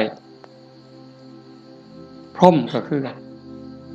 สุดท้ายก็สอบไปพุทธเจ้าเพิ่นบอกว่านอกจากญาติที่ล่วงลับจากไปแล้วอยู่ในภพภูมิที่สมควรได้ทันทีเขาได้แล้วอีกอย่างหนึ่งของที่ทำบุญเป็นบุญบ่ขาเขามาบ่ลักมาบ่คดโกงมาบ่ในขณะที่ให้ก่อนให้หลังให้เจ้ามีความยินดีเจ้ามีศรัทธามีความภูมิใจจริงบ่พุ่นเด้แล้วผู้รับทานเจ้าเป็นไผมีศีลบ่มีธรรมบ่เพิ่นก็จังไล่มาตั้งแต่สัตว์เดรัจฉานตมาเทศน์ดูๆโยมฟังในวิทยุก็สิได้ยินมันได้บุญอยู่ดอกซ้ำแม่ครัวนี่ส้มแม่ครัวนี่ล้างถ้วยล้างซ้ำก่อนสิเทน้ำล้างถ้วยล้างซ้ำล้างหม้อลงในดินลงขี้สิกไม่ออกตั้งใจว่าสาธุเด้อน้ำล้างถ้วยล้างซ้ำเนี่ยมันมีรสชาติอาหารปนไปกับน้ำซึมลงไปในดินให้พวกสัตว์อยู่ในดินพวกไส้เดือนต่างๆให้มันกินได้อยู่ได้กินแล้วให้มันมีความสุขกายสุขใจซ้ำนี่ก็ได้บุญนับประมาณบ่ได้ได้บุญหลายก็ไล่ขึ้นมาจากสัตว์เดรัจฉาน100เทื่อพันเทื่อบ่ได้บุญหลายเท่ากับให้คนผู้บ่มีศีลขี่เหล้าเมายาขี่ลักขี่ป่นตีหัวหมาด่าแม่คนได้หลายกว่าให้กับสัตว์เดรัจฉานจังซั่น100เทื่อพันเทื่อให้คนขี่เมาบ่มีศีลบ่มีธรรม100เทื่อพันเทื่อบ่ได้บุญหลายเท่ากับให้ผู้มีศีล5เทื่อเดียวเห็นบ่บัดนี้เป็นหมากเป็นผลแล้วเด้ให้กับคนมีศีล500เทื่อพันเทื่อบ่ได้บุญหลายเท่ากับให้คนมีศีล8 แม่ขาวพ่อขาวแม่ชีเทื่อเดียวให้ผู้มีศีล800เทื่อพันเทื่อบ่ได้บุญหลายเท่ากับให้เน้นผู้มีศีล10เทื่อเดียวให้เน้นมีศีล10ร้อยเทื่อพันเทื่อบ่ได้บุญหลายเท่ากับให้พระผู้มีศีล227เทื่อเดียวให้พระผู้มีศีล227ร้อยเทื่อพันเทื่อบ่ได้บุญหลายเท่ากับให้นักบวชนอกศาสนาที่เขาข่มกิเลสได้ให้นักบวชนอกศาสนาร้อยเทื่อพันเทื่อที่เขาข่มกิเลสข่มราคะได้บ่ได้บุญหลายเท่ากับให้พอออกไม่ออกเข้าผู้มีศีล5ก็ตามศีล8ก็ตามที่บำเพ็ญประพฤติปฏิบัติหวังเป็นพระโสดาบันเทื่อเดียวไล่บัดนี้จากโสดาปัตติมรรคไปสู่โสดาปัตติผลสกิทาคามีมรรคไปสู่สกิทาคามีผลสติคามีผลไปสู่อนาคามีมรรคอนาคามีผลจากอนาคามีมรรคอนาคามีผลร้อยเทื่อพันเทื่อก็บ่ได้บุญหลายเท่ากับให้อรหันตมรรคคือผู้ปฏิบัติเพื่อเป็นพระอรหันต์เทื่อเดียวอรหันตมรรคร้อยเทื่อพันเทื่อก็บ่ได้บุญหลายเท่ากับให้อรหันตผลคือผู้สำเร็จอรหันต์แล้วเทื่อเดียวให้พระอรหันต์ร้อยเทื่อพันเทื่อก็บ่ได้บุญหลายเท่ากับให้พระปัจเจกพุทธเจ้าเทื่อเดียวพระปัจเจกพุทธเจ้าตรัสรู้คือพระพุทธเจ้าเก่งคือกันหมดผิดอย่างเดียวคือสอนบ่เป็นตรัสรู้เองโดยชอบบางครั้งบางคราวนี่อยู่นำกันเป็นพันเป็นหมื่นได้โยมแต่ว่าสอนบ่ได้ตั้งศาสนาบ่ได้สร้างบริวารมาให้กับพระปัจเจกพุทธเจ้าร้อยเทื่อพันเทื่อบ่ได้บุญหลายเท่ากับให้พระสัมมาสัมพุทธเจ้าเทื่อเดียวพระสัมมาสัมพุทธเจ้าคือพระพุทธเจ้าเฮานี่ล่ะเจ้าชายสิทธัตถะมาเป็นพระพุทธเจ้านี่เพิ่นสอนคนตั้งศาสนาได้ให้พระสัมมาสัมพุทธเจ้าร้อยเทื่อพันเทื่อบ่ได้บุญหลายเท่ากับให้สงฆ์ให้คณะสงฆ์ที่มีพระพุทธเจ้าเป็นประธานเห็นบ่ให้สงฆ์ที่มีพระพุทธเจ้าเป็นประธานร้อยเทื่อพันเทื่อก็บ่ได้บุญหลายเท่ากับสร้างวิหารเทื่อนึงสร้างวิหาร100หลังพันหลังถวายพระพุทธเจ้าก็บ่ได้บุญหลายเท่ากับให้ธรรมะสอนธรรมะเห็นบ่นี่อาตมาได้บุญหลายอยู่เด้ที่อาตมาบ่ตายนี่มันก็ย้อนบุญตัวนี้เด้ให้ธรรมะเป็นฐานชนะการให้ทั้งปวงอาตมากำลังเว้าธรรมะบอกธรรมะให้ธรรมะแล้วเจ้าภาพเป็นผู้นิมนต์มาเจ้าภาพติดต่อบ่ได้บอกโยมไม่ออกต้องสุขนิมนต์อาจารย์เนี่ยโยมไม่ออกต้องสุขก็ได้บุญตรงนี้นำมาเนี่ยเห็นบ่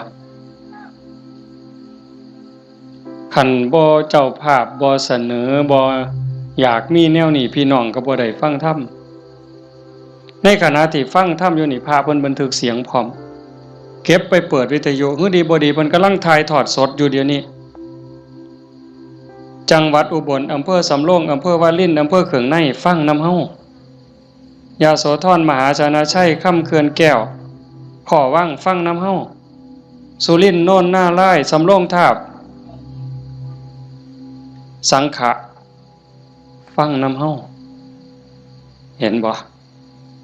จากเจ้าภาพนิมนต์อาตมามาเว้าเนี่ยเพิ่นได้ยินนำเฮาหมดเฮาฟังกันอยู่นี่ประมาณ100แต่ฟังอยู่ทั้งบ้านเป็นพันบ้านนี่บุญสิเอาซ้ำใดเจ้าถามเบิ่งสิเอาซ้ำใดเฮ็ดถูกเฮ็ดแม่นเนี่ยมันเป็นได้บุญนี่มันจะเอาไปใส่ได้นี่บ่ต้องลงทุนหลายซ้ำเห็นบ่ทำบุญอุทิศให้โยมเฮ็ด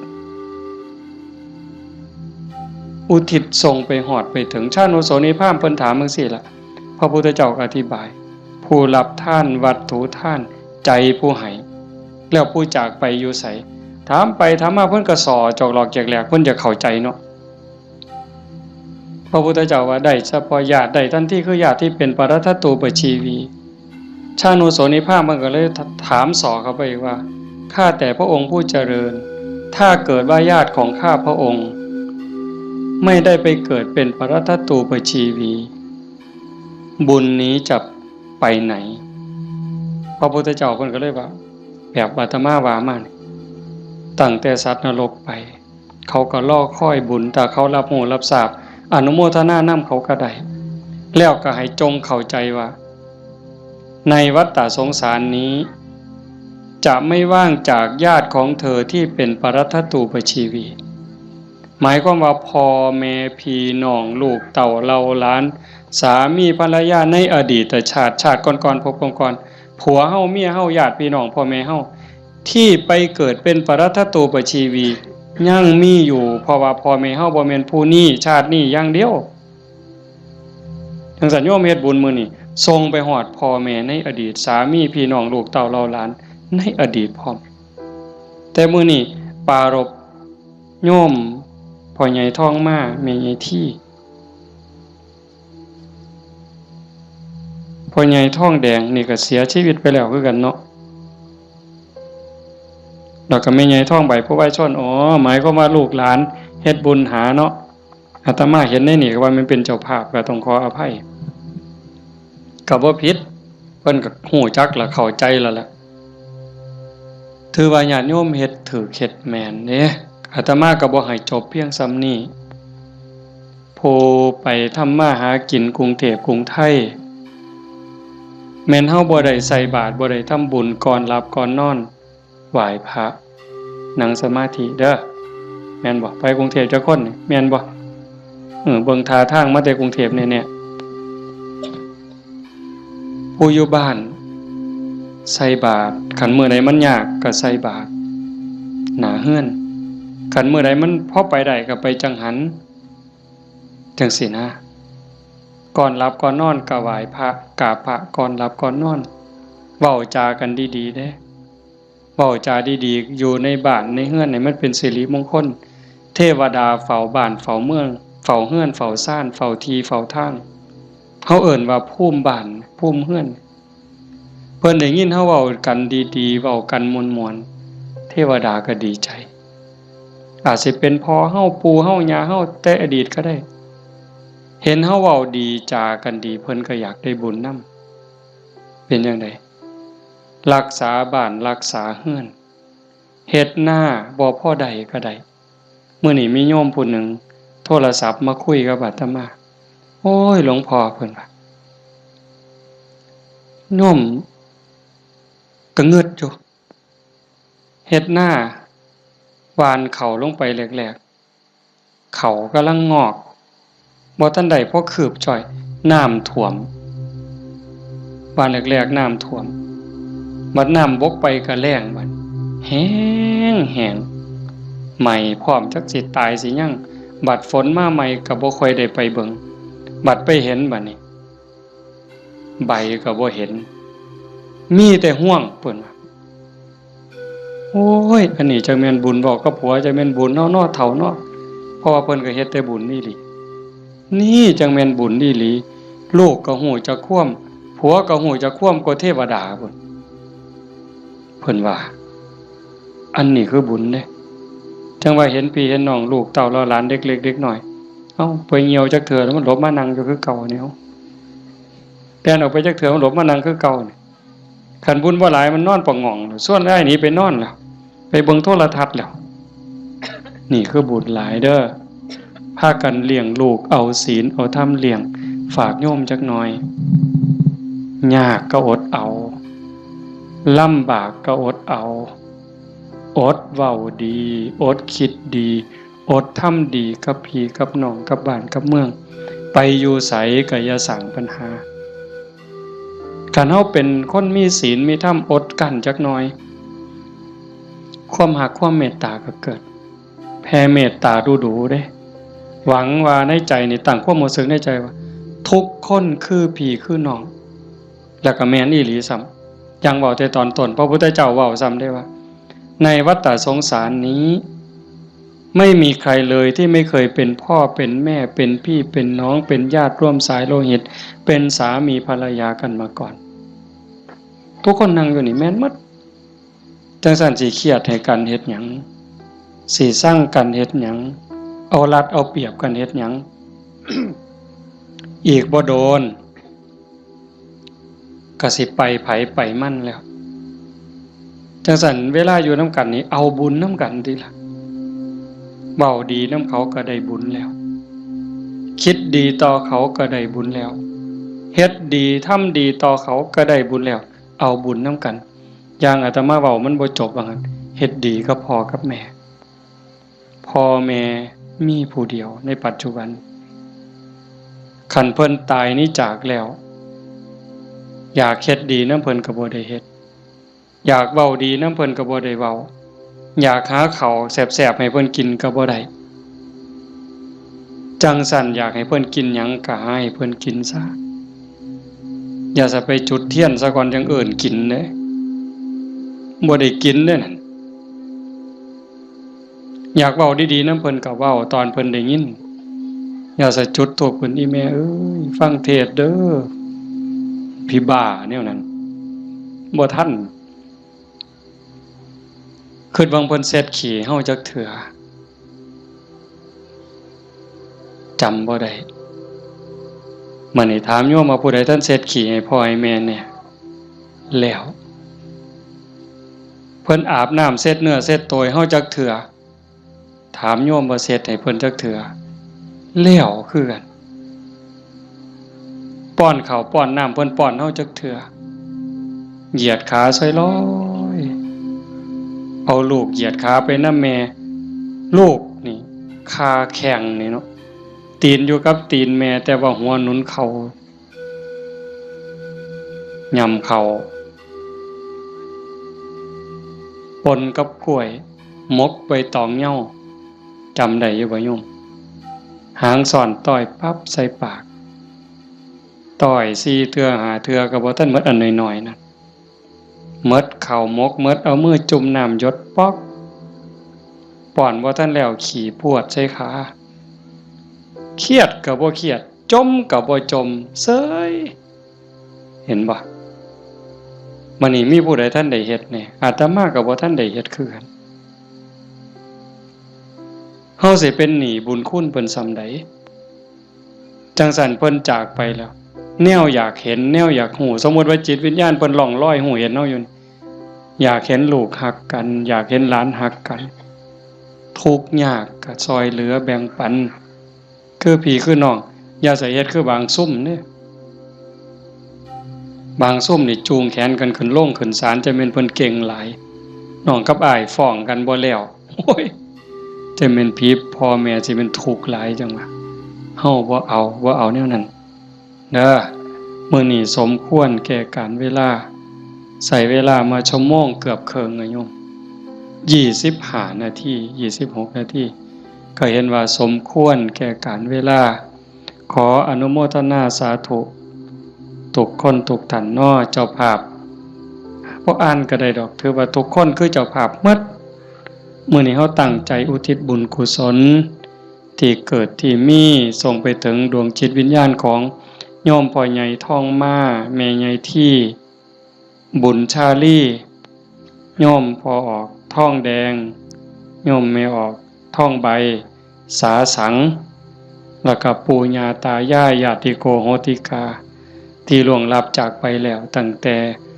ชาติใดภพใดเวลาใดก็แล้วแต่มื้อนี้เฮาได้ตั้งใจอุทิศบุญกุศลส่งไปถึงท้ายที่สุดก็ขออาราธนาอ้างอิงอำนาจแห่งคุณพระศรีรัตนตรัยคุณของพระพุทธเจ้าพระธรรมพระสงฆ์และอำนาจแห่งบุญกุศลคุณงามความดีที่มีทั้งหมดทั้งมวลที่ญาติโยมทั้งหลายได้สร้างได้ทำนี้ส่งไปถึงดวงจิตวิญญาณของโยมพ่อใหญ่ทองมาแม่ใหญ่ที่บุญชาลีโยมพ่อใหญ่ทองแดงโยมแม่ใหญ่ทองใบสาสังให้ได้รับหูรับทราบถ้าสามารถรับหูรับทราบได้โดยตนเองก็จงอนุโมทนาสาธุรับเอาหากบ่สามารถจะหูได้ด้วยตนเองก็ขอฝากข่าวบุญข่าวกุศลที่ลูกเต่าเราหลานญาติพี่น้องได้สร้างได้ทำทั้งหมด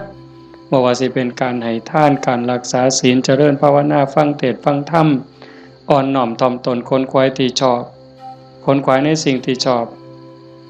อุทิศส่วนบุญอนุโมทนาบุญทำความเห็นในถูกต้องถูกตรงนี้ฝากไปกับเหล่าเทพเทวดาพระนางธรณีภูมิญาณวิถีอันเป็นทิพย์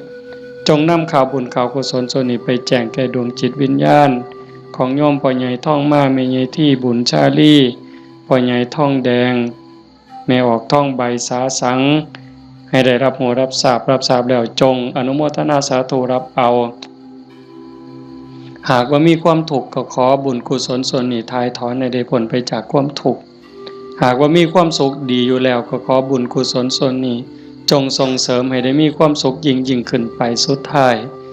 ก็ขอให้บุญกุศลเหล่านั้นจงสะท้อนย้อนกลับมาปกปักรักษาคุ้มครองญาติโยมสุขสุขคนให้เป็นผู้มีสุขภาพกายสุขภาพจิตที่แข็งแรงอายุมั่นขวัญยืนมีความสุขกายสุขใจปรารถนาสิ่งหนึ่งประการใดหากเป็นไปโดยชอบประกอบโดยธรรมก็ขอให้ความหวังความปรารถนานั้นจงสำเร็จทุกๆประการโดยทั่วกันทุกท่านทุกคนเถิดจังไปฟังอย่าหมองมันมีของใหญ่เด้อใหญ่เด้อไปโน่นกุลมเด้อแจ้งให้ทราบปัจจัยที่ญาติโยมถวายในมื้อนี้เด้ออาตมาสิเอาเมื่อวัดส่วนหนึ่งสิไปซื้อขี้ดินได้ยินอยู่เนาะพอในวิทยุเนาะสิซื้อขี้ดินเพื่อให้บุญกับโยมพ่อใหญ่แม่ใหญ่นำนี่ล่ะอีกส่วนหนึ่งอาตมาสิเอาไปทอดกฐินปีนี้อาตมาเป็นเจ้าภาพทอดกฐินไปทอดอำเภอเสรภูมิจังหวัด101มื้อวันที่25มีผู้สิไปนำบ่วันที่25หลังจากทอดที่วัดโน่นกุลมแล้วเดี๋ยวสิบอกทั้งวิทยุดอก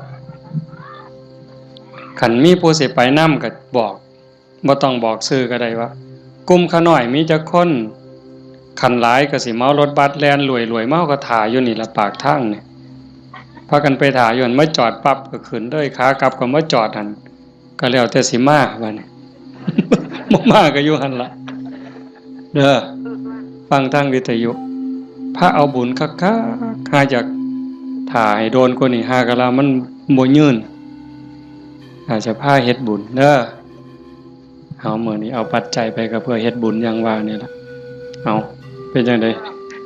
คิดเขาก็คิดออกบ่ค่าน้ำค่าไฟมื้นขาลุกบ่ได้อ๋อเอาผู้ตีของก็ได้บุญได้ย้ายมุงนึงได้ 10% พุ่นแน่อันนี้ค่าน้ำค่าไฟกับค่าวิทยุนำเนาะคันบ่มีค่าไฟก็บ่ได้ฟังเด้ขอบมีค่าไฟจังได้ฟังวิทยุเนาะเอาตั้งใจบัดนี้เตรียมน้ำทาไว้กวดมีน้ำทาใส่น้ำทาบ่มีน้ำทาก็ใส่น้ำใจพนมมือเฮ็ดจิตใจให้มั่นคงนิ่งๆจักครึ่งนาทีคือทอดพ่อใหญ่ท่องมาแม่ใหญ่ที่พ่อใหญ่ท่องแดงแม่ใหญ่ท่องใบแล้วก็ญาติโยมที่มาฟังธรรมนี่ล่ะเฮามีพ่อมีแม่อยากให้ผู้ใดได้บุญนำก็ตั้งจิตเป็นสมาธิคันยิ่งจิตเป็นสมาธิมั่นคงเท่าใดพลังบุญก็ยิ่งแห้งเท่านั้นหลายไปเท่านั้น